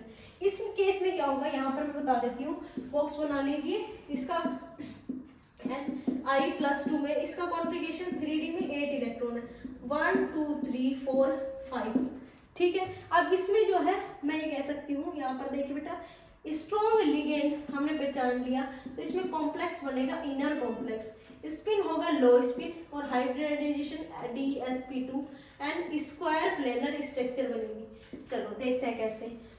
1 2 3 4 5 6 7 8 दो जो इलेक्ट्रॉन है ये इलेक्ट्रॉन उठ करके इधर आ जाएगा, खाली हो गया। अब एक s का, एक d का और दो p के ऑर्बिटल, एक एक Cl को यहाँ पर अपने साथ बॉन्ड के साथ अटैच करेंगे। Cl अपना इलेक्ट्रॉन डोनेट करेगा एम्प्टी d ऑर्बिटल में, तो ये d, ये s और ये दोनों p2, तो हाइब्रिडाइजेशन हो गया DsP2। इसमें कोई दिक्कत नहीं है। दिक्कत आएगी हमारे साथ इसमें। यहाँ पर देखो बच्चे क्या हो रहा है, इसमें जो लिगेंड है वो तो स्ट्रॉन्ग दिया हुआ है, लेकिन आप लोगों को अच्छे से पता है कि कार्बोनिल एक न्यूट्रल लिगेंड है। कार्बन मोनोऑक्साइड जो है एक न्यूट्रल लिगेंड है, इस पर कोई चार्ज ही नहीं। तो निकिल के ऊपर अगर 0 चार्ज है तो इसका कॉन्फ़िगरेशन हो गया 3d8 4s2। समझ आ गई ना मैं क्या कहना चाह रही हूँ। तो भले ही ये कॉम्प्लेक्स जो है वो इनर कॉम्प्लेक्स है और कैसा करेगा, लो स्पिन को शो करेगा, लेकिन जो पेयरिंग होगी बच्चों, पेयरिंग तो s ऑर्बिटल से स्टार्ट होगी। जैसे यहाँ पर देखो 1 2 3 4 5, तो ये है 3d के ऑर्बिटल, ये है 4s के 1 2 1 2 3। तो होता क्या है यहाँ पर, s में भी इलेक्ट्रॉन होते हैं तो 3d में होते हैं 1 2 3 4 5 6 7 8। तो यहाँ पर जब पेयरिंग होगी तो पहले इलेक्ट्रॉन यहाँ आएगा, दूसरा इलेक्ट्रॉन यहाँ आएगा, तो यहाँ पर d ऑर्बिटल कंप्लीट फिल हो गया, तो d का ऑर्बिटल यूज नहीं हो पाएगा और s का ऑर्बिटल यूज होगा। अब यहाँ पर आकर के Cl अपना इलेक्ट्रॉन डोनेट करेगा और मेटल के साथ बॉन्ड बनाएगा। तो यहाँ पर भी जो हाइब्रिडाइजेशन है वो sp3 है और इसकी स्ट्रक्चर भी कैसी है, टेट्राहेड्रल। कैसी बच्चे, टेट्राहेड्रल। ये तो वो है जिनके पास कोऑर्डिनेशन नंबर बच्चे 4 होता है, ठीक है। अब एक एग्जांपल जिसके पास मान लो सपोज करो कोऑर्डिनेशन नंबर 6 है, तो वो है FeCN होल 6 3 नेगेटिव, ठीक है। तो इसकी जो वैलेंसी ऑक्सीडेशन स्टेट है वो बच्चे +3। अब इसका जो कॉन्फ़िगरेशन होता है वो होता है 3d6 4s2। दो 3 इलेक्ट्रॉन निकाले, दो यहाँ से और एक यहाँ से, तो बचता अपने पास क्या है 3d5।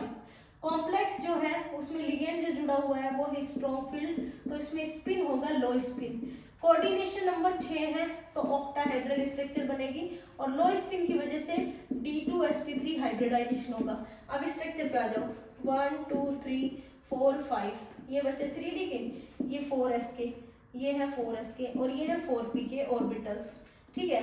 चलो इलेक्ट्रॉन्स फिल करते हैं, 5 इलेक्ट्रॉन्स फिल करने, 1 2 3 4 5, ठीक है। s पूरी तरह से खाली है, ठीक है। अब जो ये है ये पेयरिंग कर सकते हैं तो आप इनको पेयरिंग कराओ।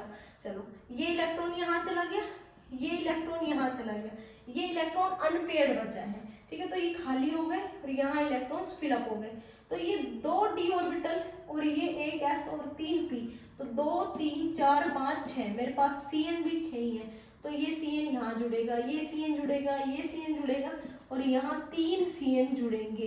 तो मैं ये कह सकती हूँ यहाँ हाइब्रिडाइजेशन हो गया D2sp3, क्योंकि इसके पास अनपेयर्ड इलेक्ट्रॉन एक है प्रेजेंट, तो इसका 1.79 समथिंग इसका मैग्नेटिक मोमेंट आएगा। जब तुम कैलकुलेट करोगे n की वैल्यू, n क्या है, number of unpaired electron, number of unpaired electron. तो ये तो हो गया कोऑर्डिनेशन नंबर जिसका 6 है, उनकी ऑक्टाहेड्रल बनेगी।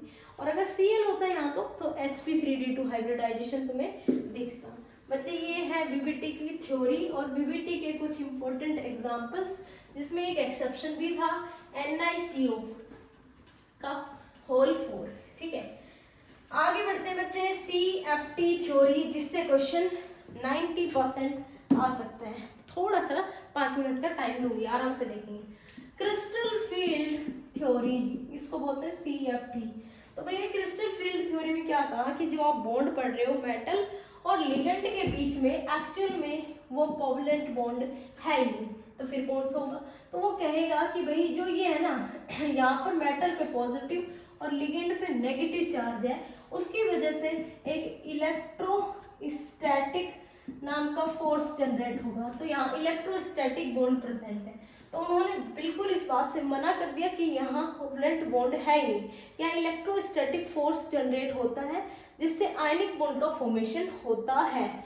अब CFT कहता है भैया अब एक बात बताओ, आपने कोई कंफर्मेशन हमें नहीं दी कि कब वीक फील्ड लिगेंड डिसाइड करें, कब स्ट्रॉन्ग फील्ड लिगेंड डिसाइड करें, तो फिर हमने एक स्पेक्ट्रोकेमिकल सीरीज नाम की चीज उसको बताई।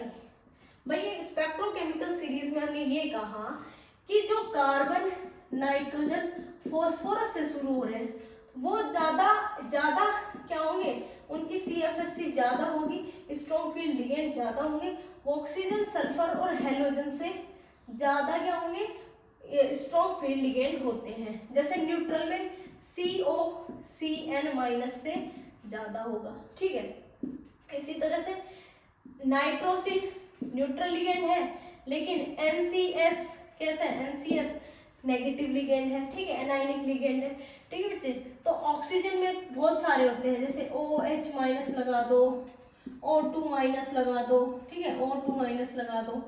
सल्फेट में SO4 2-, SCN-।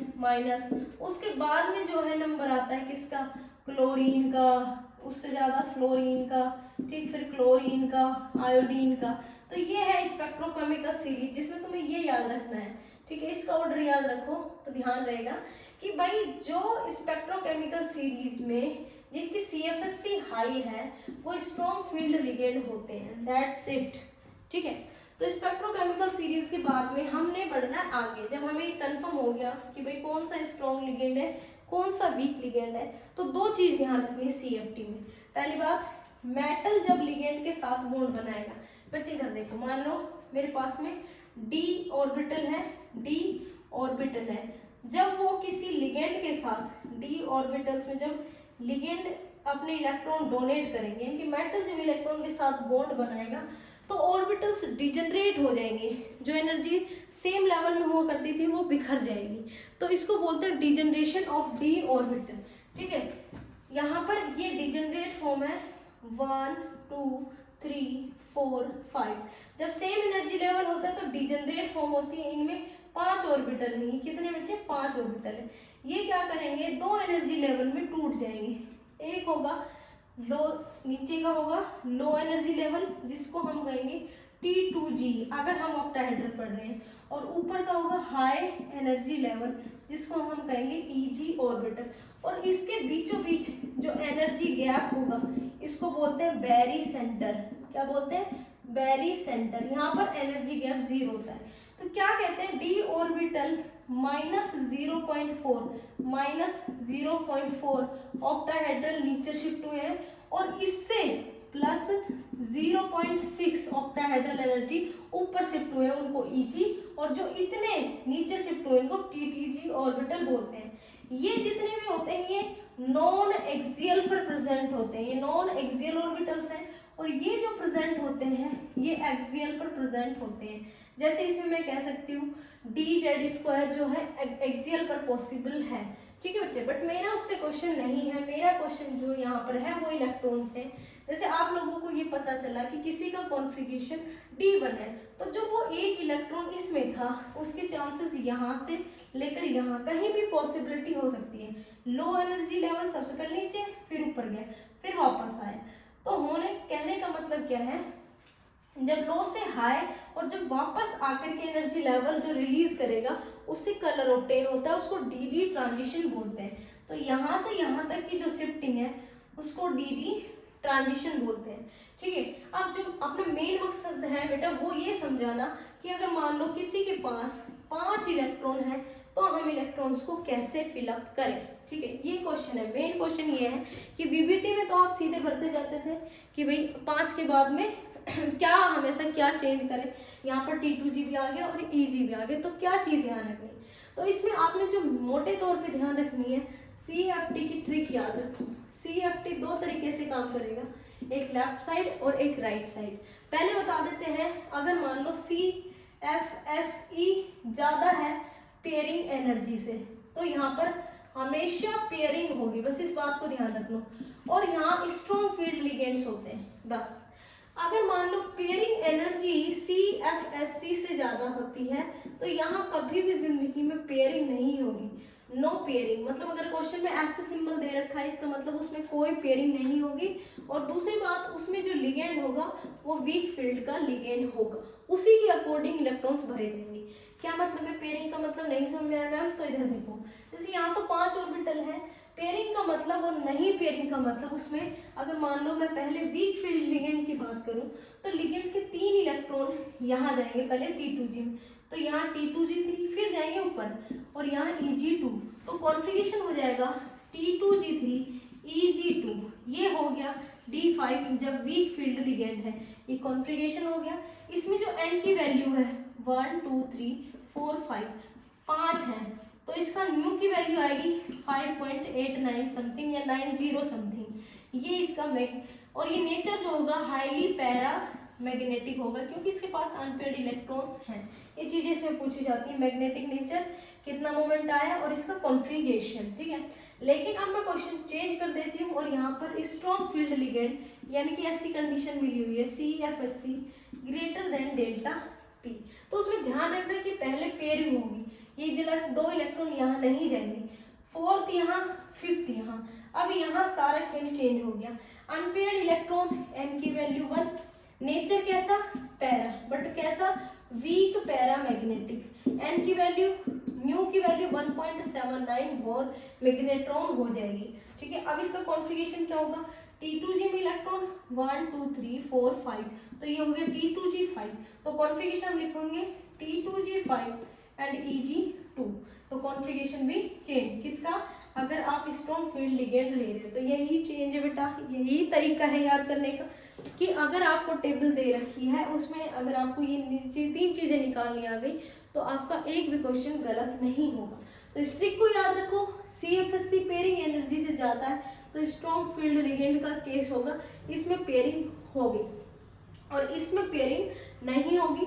D5 का केस मैंने बता दिया, इस तरह से कॉन्फ़िगरेशन पूछेंगे, मैग्नेटिक मूवमेंट पूछेंगे और किस तरह का उसका मैग्नेटिक कैरेक्टर होगा ये पूछेंगे। ये है बेटा अपना CFSC से रिलेटेड क्वेश्चन, ठीक है बेटे। क्या है CFSC से रिलेटेड क्वेश्चन। लास्ट बिल्कुल टॉपिक बचता है जिसके मैं 5 मिनट में ये चैप्टर खत्म कर देंगे, जिसको हम बोलते हैं सिंजेरिक बॉन्ड या मेटल कार्बोनिल बॉन्ड, सिंजेरिक बॉन्ड या मेटल कार्बोनिल बॉन्ड। चलो देखो बच्चे, आप इस चैप्टर को पढ़ चुके तो एक क्वेश्चन मैं आप लोगों को दूंगी कि मेरे पास 2 कॉम्प्लेक्स हैं जिसमें एक में तो सारे के सारे मोनोडेंटेंट लिगेंड है और दूसरा मेरे पास में ऑक्सीलेटो है, जैसे मैंने कहा FeCN6, इसमें तो सारे के सारे मोनोडेंटेंट लिगेंड है और इसमें जो है मेरे पास में बाइडेंटेंट लिगेंड्स हैं। तो इसमें से स्टेबिलिटी जो है ज़्यादा किसकी होगी, तो आपको कैसे आंसर करना है, हमेशा ध्यान रखना बच्चे, जो भी चिलेट लिगेंड्स होते हैं, ठीक है, चिलेट लिगेंड्स क्या होते हैं ये बता देती हूँ। चिलेट लिगेंड्स जितने भी बाइडेंटेंट, बाई या पॉलीडेंटेंट लिगेंड्स होते हैं, वो जो उनके जो डोनर साइट्स होते हैं, डोनर साइट्स होते हैं, वो एक रिंग का फॉर्मेशन कर लेते हैं, किसके साथ, मेटल के साथ।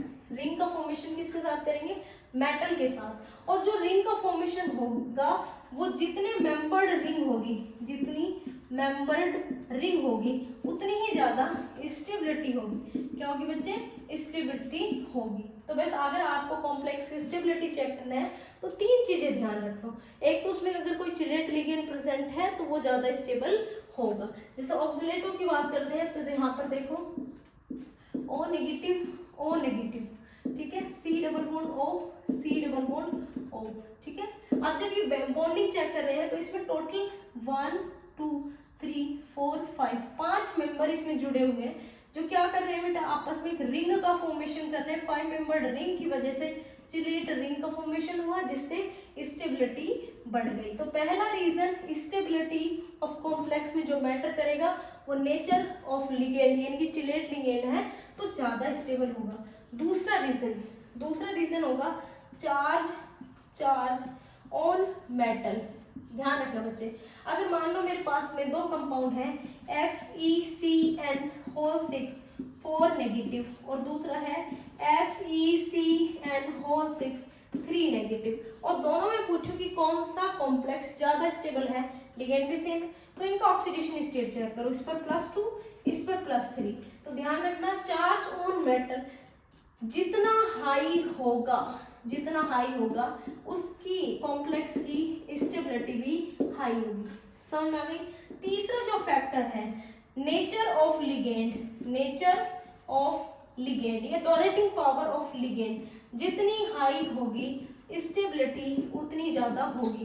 कहने का मतलब जैसे मेरे पास एक कॉम्प्लेक्स है NiCO4 एंड NiCl4 2-, दोनों में ध्यान से देखते हैं तो जो ये लिगेंड है इसमें जो है ये एक स्ट्रॉन्ग फील्ड लिगेंड और Cl जो है वीक फील्ड लिगेंड, जो डोनर एटम वीक है, इलेक्ट्रॉन कम डोनेट करेगा। तो तीन चीजें, चिलेट लिगेंड का फॉर्मेशन, मेटल पर हाई चार्ज, और तीसरा लिगेंड की स्ट्रेंथ, ये डिसाइड करती है कि कॉम्प्लेक्स कितना स्टेबल होगा, उसकी स्टेबिलिटी को अफेक्ट करती है। ठीक है, चलो अब आता है metal carbonyl bond, metal nitrosyl bond. Actual में इनको हम ऑर्गेनोमेटेलिक कंपाउंड बोलते हैं। ऑर्गेनोमेटेलिक कंपाउंड्स क्या बोलते हैं बच्चे? Organometallic compounds. मतलब जैसे मैं इसी की बात कर रही हूँ, जब मेटल के साथ कार्बन जब बॉन्ड बना लेता है तो इसको बोलते हैं ऑर्गेनोमेटेलिक कंपाउंड। ये मेटल, ये कार्बन, तो this is known as organometallic compound. होता क्या है, क्या हम यहाँ पर एक्सप्लेन करेंगे, क्या सिंजेरिक बॉन्ड है और कैसे बनता है वो चीज देखो। देखो बेटा, कार्बन के पास ऑर्बिटल्स है यहाँ पर 1 2 3, ठीक है। यहाँ ऑक्सीजन भी लिख देती हूँ 1 2 3, क्योंकि यहाँ पर जो डोनर एटम है सिर्फ वो कार्बन है, इस बात का ध्यान रखना। मेटल है उसके पास में एक ऑर्बिटल, दूसरा ऑर्बिटल, तीसरा और ये चौथा और ये पांचवा, 5 ऑर्बिटल है। तो जो लिगेंड है यहाँ पर हमेशा ध्यान रखना, होता क्या है, जो मेटल के ऊपर पॉजिटिव चार्ज है और लिगेंड के ऊपर जो नेगेटिव चार्ज है, मतलब जो इलेक्ट्रॉन्स है, इनको बैलेंस करने के लिए हर आदमी कब तक चार्ज कंटेन रखेगा, कब तक रखेगा पॉजिटिव या नेगेटिव चार्ज, तो वो न्यूट्रल होना चाहता है। तो मेटल ने जितने भी अपने इलेक्ट्रॉन्स वो डोनेट कर दिए लिगेंड को, तो लिगेंड उनको वापस से डोनेट करेगा, इसीलिए हम पूरा कोऑर्डिनेशन केमिस्ट्री पढ़ते हैं। चलो, ये नॉर्मल कंडीशन है कि अपने इलेक्ट्रॉन लूज कर चुका था। तो अगर लिगेंड जो है, ये लिगेंड है और ये मेटल है, यहाँ पर जो बॉन्डिंग बनाएगा, इलेक्ट्रॉन्स इधर की तरफ जब शिफ्ट करेगा तो इसको बोलते हैं सिग्मा बॉन्ड, जो बहुत कॉमन है, जिससे कोवलेंट बॉन्ड बनता है, कोई प्रॉब्लम नहीं है। अब मेटल पर यहाँ पर पॉजिटिव चार्ज की बजाय नेगेटिव चार्ज डेवलप हो जाएगा एक टाइम के बाद, और लिगेंड के ऊपर पॉजिटिव चार्ज तो पॉसिबल ही नहीं है। तो मेटल क्या करेगा, इसके साथ मान लो इसका ये ऑर्बिटल फिलअप हो गया और इसका ये ऑर्बिटल खाली हो गया, तो इस वाले ऑर्बिटल के साथ एक सिंजेरिक बॉन्ड, जिसको हम पाई बॉन्ड बोलते हैं, क्या बोलते हैं बच्चे, पाई बॉन्ड बनते हैं। पाई यानी कि एंटी बॉन्डिंग बॉन्ड जो बोलते हैं, वो फॉर्मेशन होगा। ठीक है, तो जो मैंने पाई बॉन्ड जो बनाया है, इसी को हम बोलते हैं सिंजेरिक बॉन्ड। क्या बोलते हैं? सिंजेरिक बॉन्ड, सिंजेरिक बॉन्ड। और इसी को बोलते हैं मेटल कार्बोनिल बॉन्ड, यानी कि यहाँ पर जो है मेटल जो है डोनर हो जाएगा और जो लिगेंड है वो लिगेंड जो है दोबारा से एक्सेप्टर हो जाएगा। ठीक है, क्या हो जाएगा बच्चे? एक्सेप्टर हो जाएगा। और इस पूरे प्रोसेस को, क्योंकि यहाँ पर डोनेशन उल्टा हो गया, होना इस तरह से चाहिए था, हो इस तरह से रहा है, तो इसको बोलते हैं back bonding of metal ligand bond. Metal ligand के बीच में बैक बॉन्डिंग, सिंजेरिक इफेक्ट, सिंजेरिक बॉन्ड या पाई एंटी बॉन्डिंग, किसी भी नाम से आप इसको बोल सकते हो। और ये सिर्फ जितने ऑर्गेनोमेटेलिक कंपाउंड्स है उसी में पॉसिबल है, इसलिए हम इसको स्पेशली मेटल कार्बोनिल कंपाउंड्स में एक्सप्लेन करते हैं, ताकि हमें यहाँ पर कंफर्म हो कि जितने भी जैसे FeCO5, NiCO4, ये सारे ये ऑर्गेनोमेटेलिक कंपाउंड है और बैक बॉन्डिंग शो करते हैं। ठीक है, यहाँ पर पाई बॉन्ड का फॉर्मेशन होता है किसके बीच में? मेटल और लिगेंड के बीच में। मेटल वापस से इलेक्ट्रॉन डोनेट पुश बैक करेगा, यहाँ पर से धक्का मारेगा कि मैं नेगेटिव चार्ज नहीं रख सकता, तो वापस से इलेक्ट्रॉन इधर की तरफ शिफ्ट हो जाएंगे और इसकी तरफ बेटा पहले ऑलरेडी जा रहे थे, अब यहाँ उल्टे डायरेक्शन में शिफ्ट होंगे, इसलिए इसको बोलते हैं बैक बॉन्डिंग। किसके बीच में? मेटल और लिगेंड के बीच में। ठीक बेटा, तो आज आपका पूरा चैप्टर 1 शॉर्ट वीडियो में हमने ऑर्गेनिक केमिस्ट्री के बाद में कोऑर्डिनेशन कंपाउंड खत्म कर दिया है। बेटा इसको पढ़ो, रिवाइज करो, ठीक है। I hope you understand. Thank you so much.